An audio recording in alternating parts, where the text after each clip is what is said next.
so what happens when a country comes out of a long, brutal civil war? I mean, that's the biggest question, right?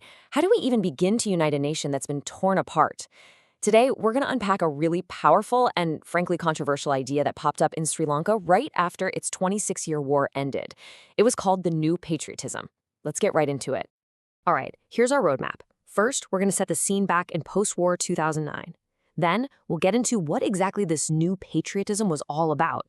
After that, we'll dig into its surprisingly deep historical roots and a really powerful symbol, the peasant, before we wrap up by asking, what does it all mean for the future?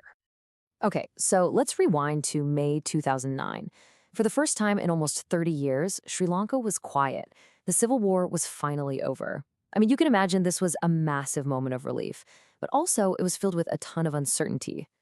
And then, on May 19th, it became official. President Mahinda Rajapaksa stood before Parliament and made this declaration. The war, a conflict that had shaped entire generations, was done.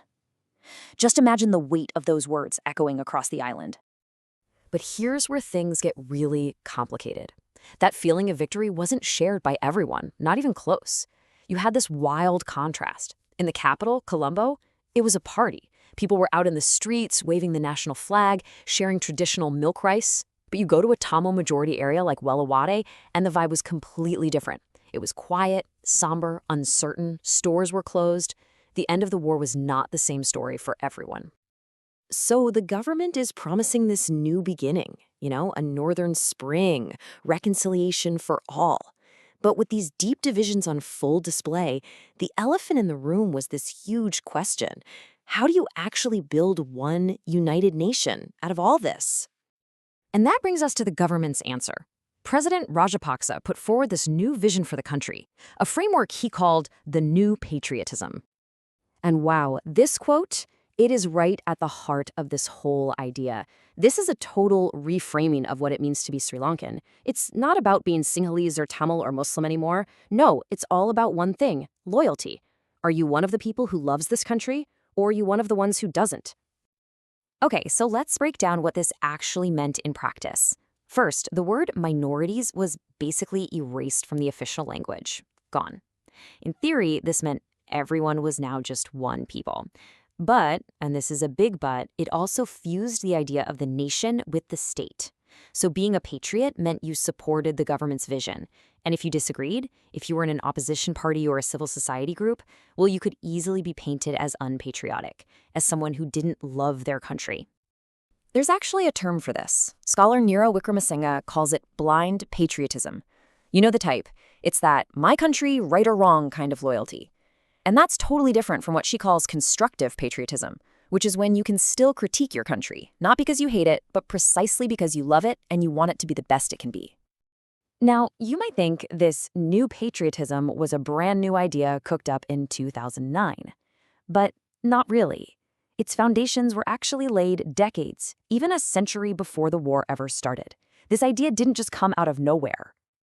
I love this quote from the anthropologist Drew Gladney because it hits on something so important. Political majorities aren't just about who has more people. They are actively built, piece by piece, through laws, policies, and political moves over a long time. And you can actually see how this happened. In the 1920s and 30s, Sri Lanka gets universal suffrage. Suddenly, pure numbers matter more than ever, which gives a huge boost to the rural Sinhalese vote. Then you see political groups pop up specifically to unite the Sinhalese community. And then, and this is huge, right after independence, new laws are passed that disqualify most of the Indian Tamil plantation workers from voting. Just like that, the entire political math of the country was changed. Okay, so if you had to put a face to this national identity that was being built, what would it look like? Well, funny enough, one of the central figures in this whole story is the idealized peasant, the humble, hardworking, salt-of-the-earth farmer. And this wasn't an accident. The peasant's image was carefully crafted step by step. Early nationalists used the figure of the peasant to seem more authentic and connect with regular people. Over time, this figure went from being seen as kind of superstitious to becoming the absolute symbol of what it meant to be authentically Sinhala. The government even encouraged this nostalgia for simple village life and its pure values. And this is not just some abstract academic idea. Politicians use this all the time. Just look at this quote from President Rajapaksa's 25 campaign. He's literally connecting his own power, his own legitimacy, back to the soil, to the water of the paddy fields. It's an incredibly powerful image. And here's the really clever part. This idea of the peasant wasn't just for farmers anymore. It became an identity that anyone could claim, as long as they said they believed in those rural values. This meant city professionals, business owners, people who maybe felt a little disconnected from their heritage could tap into this feeling of authenticity. It was a way of connecting with and honoring the rural youth who made up so much of the army. Okay, so let's zoom back out to 2009. Now that we have all this context, all this history, suddenly the new patriotism doesn't look so much like a fresh start, does it? It starts to look more like the final chapter of a project that had been going on for a very long time. And that leaves us with the big, hanging question at the end of all this. After you see how this one specific majority identity was built up and romanticized for decades, can a patriotism based on that identity ever really bring everyone together? Or does it, by its very nature, risk shutting out anyone who doesn't quite fit that perfect mold? Just a few days after declaring the war was over, President Rajapaksa made a symbolic visit.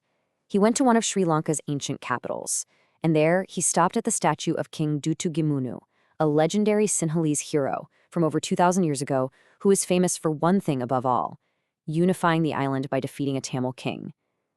The symbolism in that moment is just so powerful. And it leaves us with one final unanswered question.